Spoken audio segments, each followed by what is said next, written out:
Okay, I think we'll get started. We do have more than a quorum now.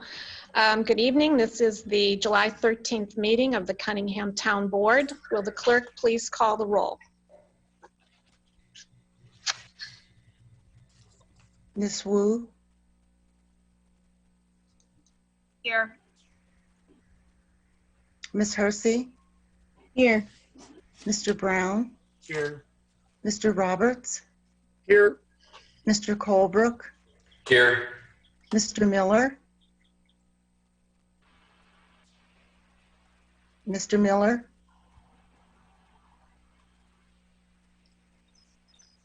Ms. Marlin? Here. Ms. Chenoweth? Ms. Chenoweth? Okay. Mr. Williams? Here.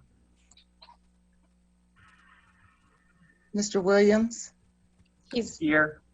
Okay, thank you. Thank you, Phyllis.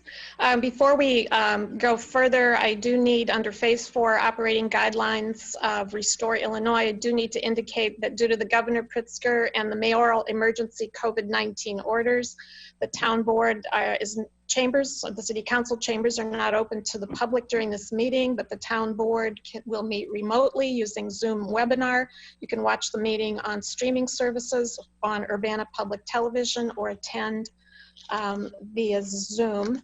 And I am, another one of the guidelines is at least one member of the board or the chair needs to be present in the council chambers. And so that's my job tonight. And then all votes tonight will be roll call votes. And let the record show that Councilmember Miller has joined us. First item on the agenda is minutes from the previous meetings, which would be the June 15th public hearing and then the June 15th meeting of the Cunningham Town Board. Is there a motion for approval? I'll move approval. I'll second. Moved by Bill Brown, seconded by Mary Alice. Were there any corrections?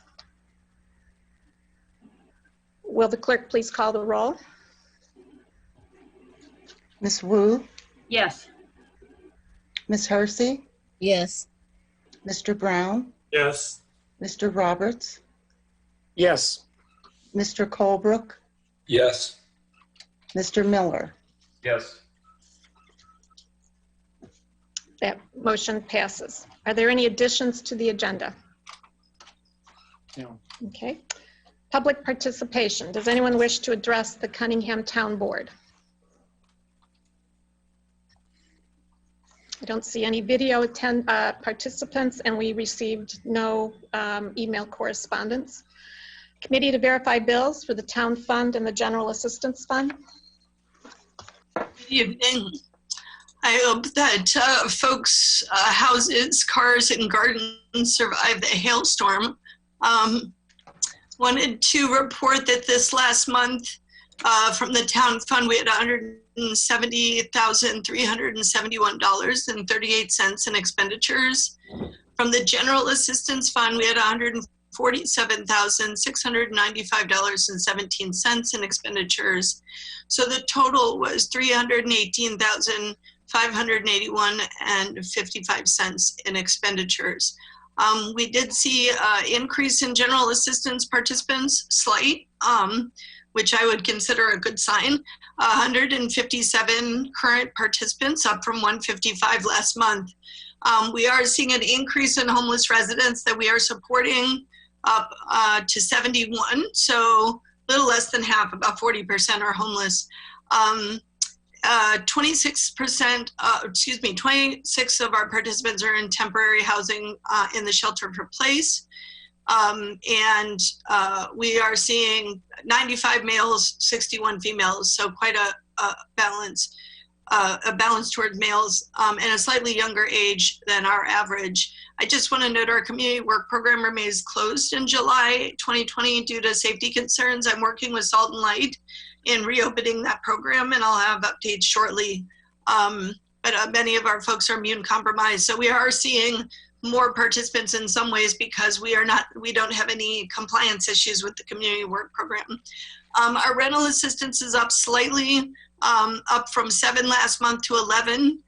7 were move-in and 4 eviction, which is actually, that's a good sign that we're helping people move into housing. Those would be folks who are homeless or doubled up with children with other families.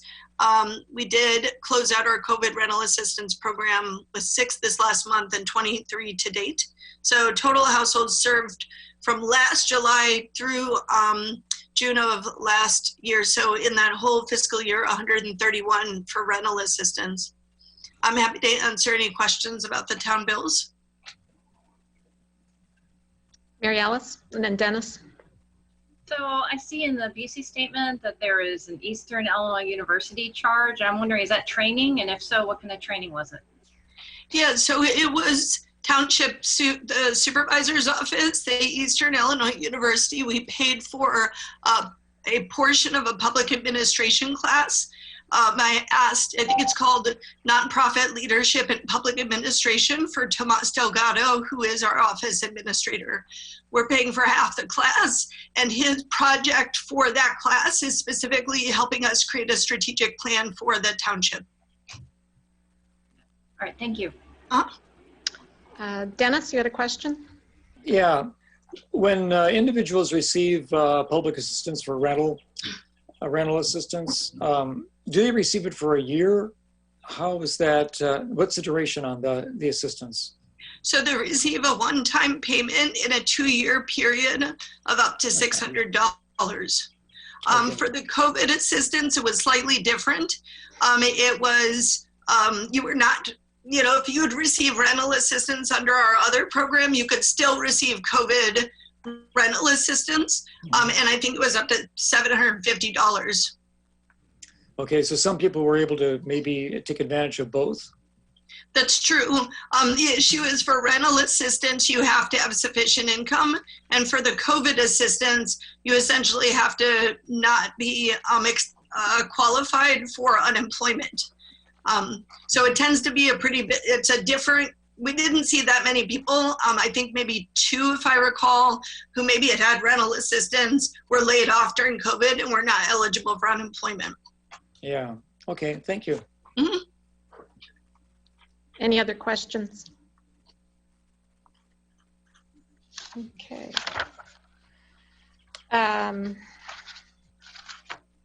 Is there a motion to approve the town fund and general assistance fund? I'll make that motion that we approve those 2 funds. And I'll second it. Moved by Dennis, seconded by Bill Colebrook. Any further discussion? Will the clerk please call the roll? Ms. Wu, Yes. Ms. Hersey, Yes. Mr. Brown, Yes. Mr. Roberts, Yes. Mr. Colebrook, Yes. Mr. Miller. Yes. That motion passes. Reports of officers. I'm sure I'll go first and then I can pass it to Wayne. Just an update on our Bucket Brigade. Our donations to our Angel Donor Fund have been so strong that we have been working and partnering with other agencies, particularly those that serve Urbana, to reach very low-income families that may be vulnerable or having a hard time staying in place. I know that the shelter-in-place order is over, but for many folks who are mobility impaired or have healthcare concerns, they are still staying in place. We have seen a tapering off in requests from a pretty strong 40, which is our limit each week. We'd get 40 requests, sometimes even more than that. We'd have to turn over. We've been closer to 20, so we'll see how that goes. And we will offer that for as long as we have money and as long as there's demand. We did have Urbana, we were the host location for Urbana Amble that happened over the 4th of July weekend. They graciously selected Cunningham Township's Solidarity Gardens Fund for donations. I'm still gathering donation information. I should have that in the next supervisor's report. We did unveil with the City of Champaign Public Arts Program, and you probably may have not seen it because the street in front is still under construction, but we have a beautiful mural on the front of the township that really helps to tell the story of hope and resilience that we want to be able to tell with our participants. And we appreciate that partnership with the City of Urbana. Solidarity Gardens, it says 89 here. The most recent report was over 100 volunteers. We've donated over 400 plants and packets of seeds to the community. We have 10,000 square feet of gardening space. And at that time we had raised 109, but we're actually over that because of the Urbana Amble. I did want to mention that the COVID fund is closing out. So we've basically closed out that account as of July 30th. That was a partnership with the United Way. And we, I think, played a very important and targeted role for folks who were not eligible for unemployment so that they didn't get behind in their housing. I do want to mention that we're facing the lift on evictions July 26th. We do expect, there are actually evictions filed at the courthouse already, so you can start the filing process, but you can't actually evict until after that. John Rosca of Land of Lincoln reported at the landlord tenant forum this week that there was one landlord alone that had 60 evictions ready to go. I'm trying to, I'll be meeting with Katie Blakeman's office because I'm trying to gather a sense this week of how many evictions we're looking at that are queued up so that we can kind of brace for impact. We are pushing hard that everyone who's behind due to COVID should apply through helpillinoisfamilies.com. You do not have to have an eviction order. You do not have to have a 5-day notice. You just have to show that you're behind on rent and it's due to COVID. So that we're hoping that if folks can move on that piece, that may help buffer that to some degree. And we're working in our office to get ready for kind of a greater load that we may carry in rental assistance. We are meeting at the end of this month, right 2 days before the evictions lift. We'll be meeting with our community partners. That includes City of Urbana, City of Champaign, both townships, and RPC, and looking to, we have different pots of money. City of Urbana has special CDBG funding. We are going after an ESG CV grant. We're hopeful that we can, with the City of Champaign, add additional homeless prevention dollars and rapid rehousing dollars. So the townships are filling a very important gap in terms of being able to go after dollars, state dollars that would help prevent evictions and support the homeless getting into housing. So I'll have more information. The application has not been released yet, but we've been doing a lot of preparation and groundwork to get ready to administer that grant. And then I guess I would just mention that we are working hard to structure our our housing advocacy program, which has been it's been a thin layer that we add on top of our programs. We're now really structuring it to be its own program. And we have, anytime there is a subsidized housing opportunity, we call through all of our participants who appear to qualify based on like age or disability. So we called 392 people for Bristol Place. We helped 23 households apply. We've conducted 123 calls as of last Thursday for Haven and Marketplace. That's going to be closer to 500 or 600 by now. And we helped 12 people at that time apply for the wait list. And then we have been working with 10 chronically homeless residents to basically work on applying for the Housing Authority preferential wait list for the homeless. So we're doing a lot of intensive work to do additional housing advocacy for the homeless and near homeless. I'm happy to answer any questions.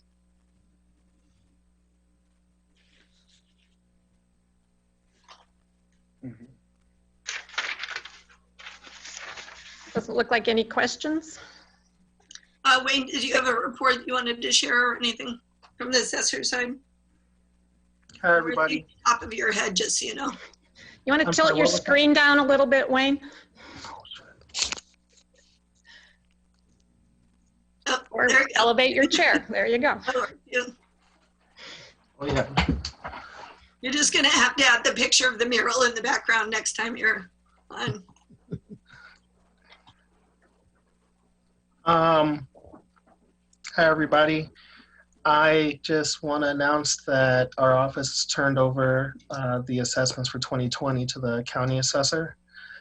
And she is in the process of calculating the multiplier, but preliminarily it looks like we're going to have a 1. So that's a good thing. We are in board of review complaint season. So if anyone has a problem with their assessment, and you can check your assessment on the county website or on our website, ctao.us, and do a property search and enter your parcel number, and you can see what your 2020 assessment is. If anyone that has an issue with their assessment can call our office. And if you need to, you can file a complaint with the Champaign County Board of Review. And if you need help with that, our office is more than willing to help. I am proud that this year we pretty much are, this is the second year of having our new CAMA system. We turned in our assessments via a digital file that we emailed over to the county assessor.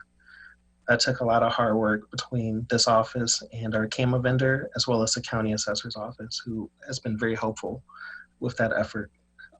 This is going to allow us to do things faster, more efficiently, and more accurately. Do you guys have any questions? Mary Alice, and then Sharice. So Wayne, you had mentioned that the 2020 assessments have gone out and that people can check on the website. Will they be able to see what their previous year's assessment was compared to this year? Yes, and by going out, I mean to the county assessor. They haven't been mailed out yet, and they're only going to mail out changes.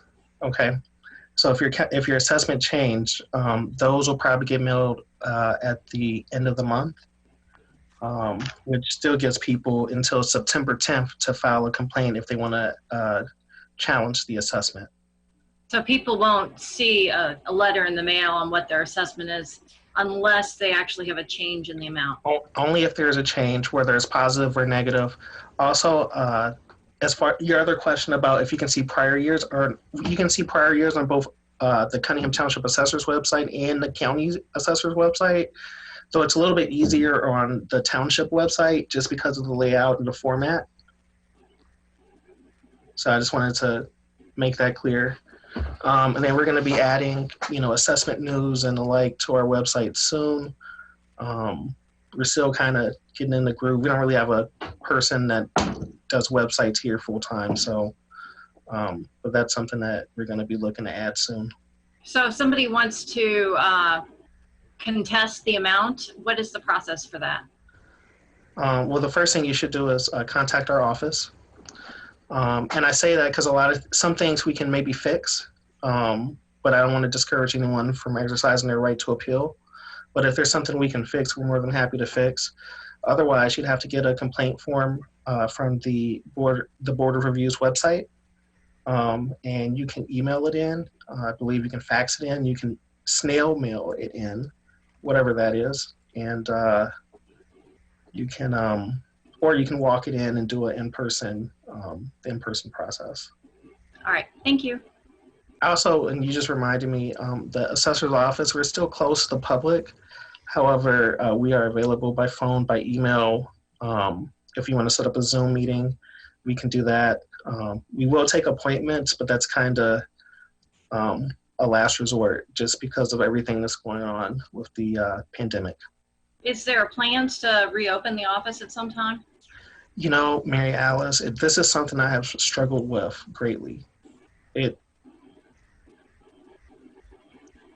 It bothers me that the office is closed to the public right now. But, I have to think about the public at large, the staff that works at the assessor's office. And I've been walking in here lately trying to figure out, is there a way we can reconfigure to make it safe for people to come in? Because I much prefer in-person, face-to-face than over the phone or over Zoom or over email. And I just don't see a way right now in a way that will keep everyone safe. And it really bothers me that I can't figure this out. I talked to the county clerk and the county assessor. They just got glass barriers installed. I think the county clerk told me in his office it was $40,000. That something like that. We just don't have that here. And it really has to do with the layout and the size of the office. And I'm not complaining. Like, you know, the office is functional, but with the times as they are, it's just tough. I also just want to speak and clarify from the supervisor's side. The office is open to the public through a video doorbell system, so we're able to communicate with all walk-ups directly. And we have since about 2 weeks into the, since late March. With that, and we also are able to pass checks or receive paperwork from the side door. What has been tricky is to figure out, given that our lobby space does not allow people to socially distance going in and out, and we can't enforce, we don't have a lock that keeps the door locked unless you have a mask. Basically, people can come into the lobby who are immune compromised. Folks can follow them in and they're trapped. They actually have no way to be socially distanced in that space. So what we essentially have been discussing is what are the, we've gone to, all phone, we do update appointments. We've done all phone update appointments. We do have folks walking up and we're able to communicate to them and get them what they need. And we're we have applications outside. People can take the applications. They can submit all their paperwork through a door slot. It is definitely not personable, but it's the safest option that we have right now. And, in addition to concerns about our staff, I really have concerns about our participants and the way in which the lobby is configured.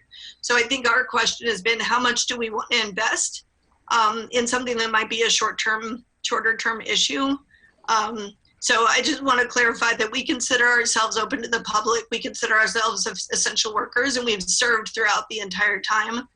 We do have people working from home so that we can socially distance in the office. So about half of our staff or interns at any given time is working from home. Thank you. Sharice, did you have a question for Wayne? I guess my question is, so the tax bill that came this year, and has already been paid, or at least part of it for some people has already been paid. That was 2019 taxes. Yes. Okay, so you sent the information to the county, and for the 2020. Yes, taxes? Yes, that's paid in 2021. Okay. And there's a possibility. So why is this such a short appeal time between, like, if we go and look to see what the new assessment, or if there is a different assessment, and we only have to win September 10th of this year Yes. to appeal 2020 assessments? Yes. So the law allows for a 30-day time from the time the assessment is published. I believe the county assessor is pushing to get it published toward the end of this month. We actually give more time to appeal than what's required by extending it out to September 10th. I would like to see more time, but it's just the timing of when you turn in the assessments, and you want to keep the tax cycle on time so we don't have late tax bills and such. Okay, and I understand that. The thing I'm thinking about is that, when is this second installment due for this year? September 1, I believe. Yeah, so that seems like that. All I'm saying is that seems kind of, No, I understand. I just want to point out that if you were to appeal your assessment this year, it would have no effect on your tax bill that you're paying this year. No, I understand that, but that's what I'm saying is that, but you're expected to appeal this year for what you might be paying next year. Mm-hmm. And you're doing it during the tax cycle of paying this year's taxes. That's all. I can understand the frustration, and you're not the only one that feels that way, Sharice. It's just our complicated property tax system. It was here long before I was. Okay. Is there any way that can be amended? Oh, that's way above my pay grade, Therese. Okay. So, Mayor, is there any way that can be amended? That's out of my sphere of authority, but we can, something that the county might be able to answer in terms of what a process would be. We can look into that. Yeah, because I'm just thinking in terms of, since the bill for 2020 property taxes won't come until June, right, of next year or thereabouts? May. May of next year. Okay. I don't see why an appeal thing can't be, especially since a lot of people don't know what their taxes are until they get the bill, actually.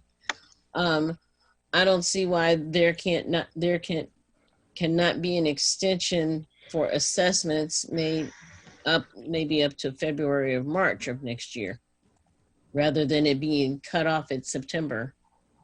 Or Well, after the board of review finishes all the complaints, and it takes time. So, typically, and I'm familiar because I was on the board of review, you stop taking complaints September 10th, and you're typically working on answering the complaints up until the middle of January, if you're lucky. More recently, it's been to the beginning of February.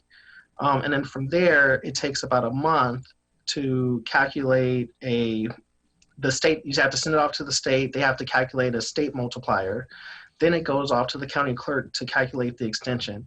The calculation of the extension takes about 2 weeks. It takes about 2 weeks. And then it goes off to the treasurer to print the tax bills. So it really, we're really in a tight timeline when it comes to the property tax system and getting everything done on time. I wish it were easier for people to appeal, but, I wish people had more time, but you just got to cut it off sometime so we can get the work done and get the tax bills out. Is there any way that people can back appeal? In very rare instances. So, for example, if you tear your house down today, or not today, if you tear your house down at the end of last year, and then next year you get a tax bill for that house, you can say, hey, this house has been gone since whenever, and then that can be corrected. But instances like very few, and those are called certificates of error. There are very few instances where that can, where you can go back like that. Okay. All righty. Okay. Thank you. Any other questions for Wayne or Danielle? Okay, is there any unfinished business? Seeing none. Any new business? Okay, well, with no further business before the town board, this meeting is adjourned.